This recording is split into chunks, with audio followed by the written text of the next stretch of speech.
What's going on, guys? I'll give you a few tips to help you put quality muscle mass on as a natural lifter, alright? You're natural, you can't do the same as someone that is enhanced because they can get away with a lot more that you can't. They're relying on things that you don't have, alright? They don't need to optimize their training, maybe. They can get away with eating a few times junk foods or maybe not sleeping as much, but you as a natural, you gotta make sure you're optimizing every single factor and make sure that you're nailing it in all aspects, alright? To be able to put quality weight on. I'm not talking about overstuffing your face with thousands of calories and adding some fat on just so the scale says that you're over 200 pounds. That doesn't matter, that doesn't mean much, but adding good quality muscle mass on. All right, let's jump straight into it.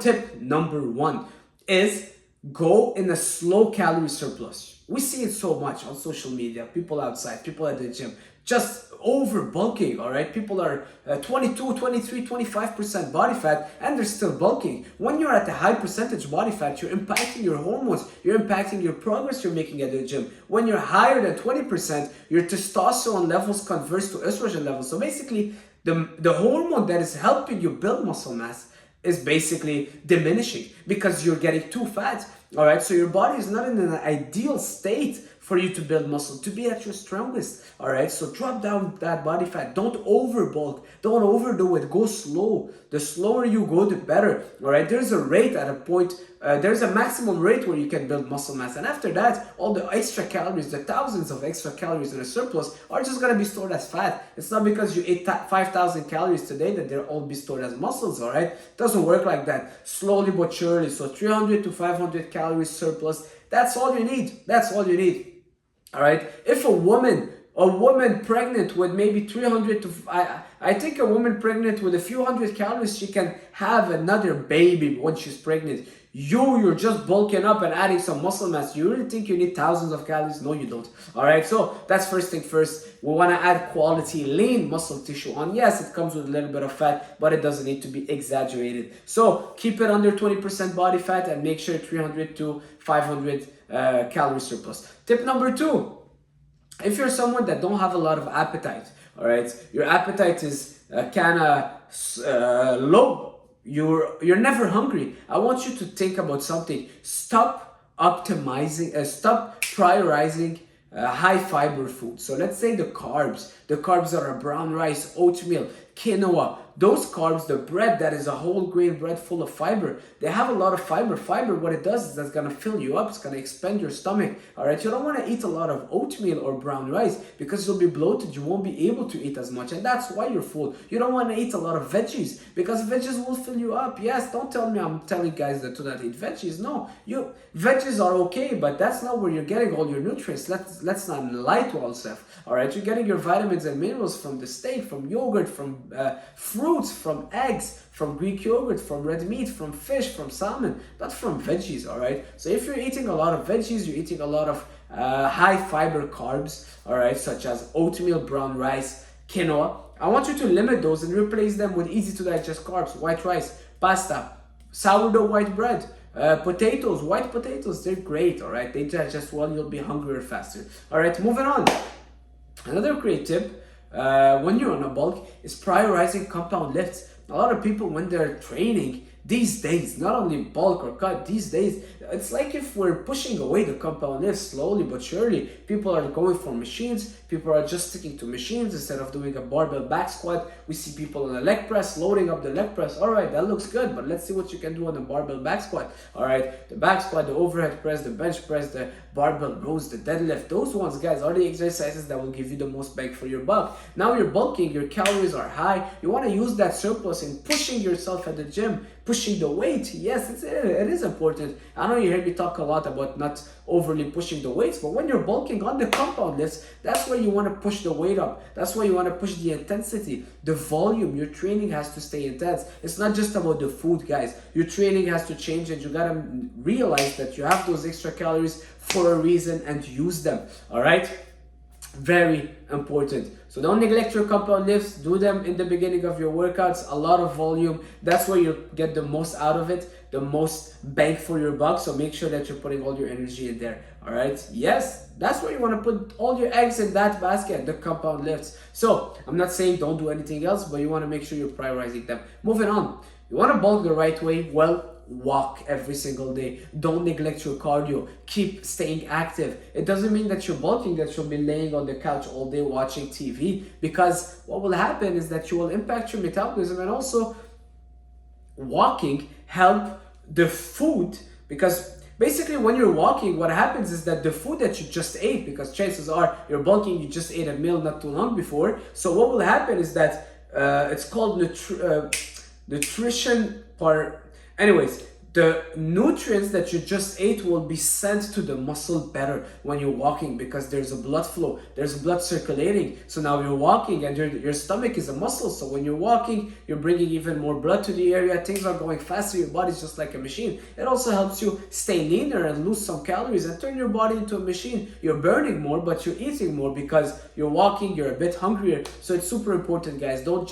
Don't do any cardio, but keep walking. It will help you bring the food better. It will keep you also sensitive to insulin, which means that it will keep your body hungry. It will keep your body like a dry sponge. Every time you eat, your body will be digesting it well, because you stay active. You don't want to be just training, going back home, eating all day, staying on the couch. The nutrients won't get partitioned, or they won't be absorbed as well as if you're walking and staying active all day. All right, doesn't need to be a lot. 10,000 steps a day, perfect. Whether you're cutting or bulking, walking, for me, is the best cardio to do. So, very important. Moving on. Creatine. Yes, creatine. Guys, the people that are not taking creatine are sleeping on gains. I really believe creatine is a super supplement. It's my favorite supplement, and I love it. Helps your muscles retain more water, retain more carbs also, and more strength, more endurance, more hydration, less risk of injuries, and it hydrates your muscle. All right, super important, guys. And most of the time we don't drink enough water.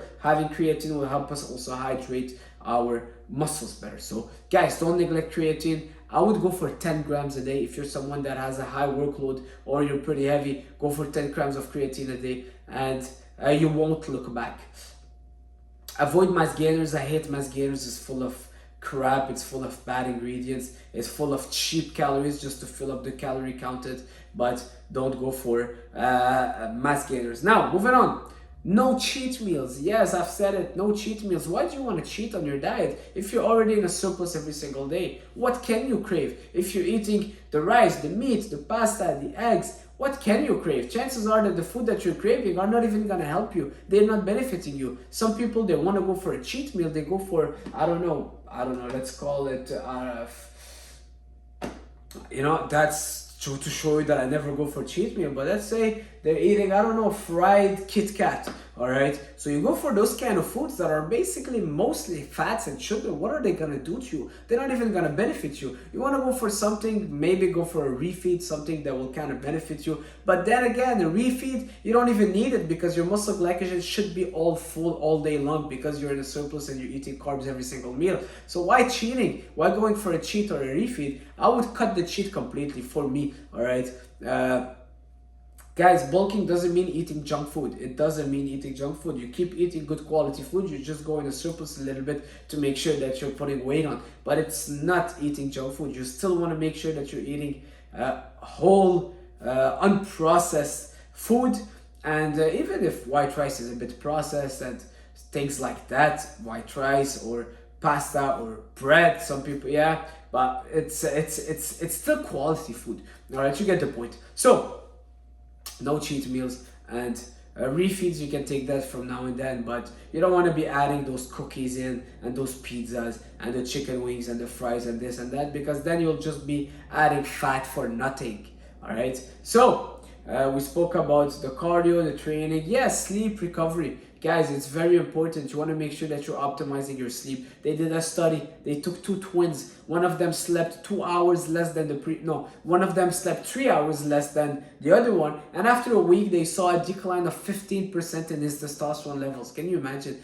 3 hours of sleep less for a week, 15% decline in testosterone levels, which means that optimize your sleep. You want to build muscle mass, testosterone help you build muscle mass, help you be at your best, feel good, lose body fat. All right, the man-made hormone. When you're not sleeping enough, you're overstressed, you're not recovering enough, testosterone gets lower, which is not ideal. All right, so optimize your testosterone level. Make sure that you're managing your stress. You don't want to be always overstressed in this fight or flight mode. So go for walks, Go for things that you enjoy to help you lower your stress, because it will help you in your progress as you're bulking up. All right, super important. What else? Well, drugs, alcohol. Try to avoid that as much as you can, you know, drugs and alcohol, because it will impact your hormones as well. All right, the hormones, a lot of times we just look at calories and gym, but that's just the tip of the iceberg. All right, what's happening in the real iceberg is all the hormones, your sleep, your stress, your recovery.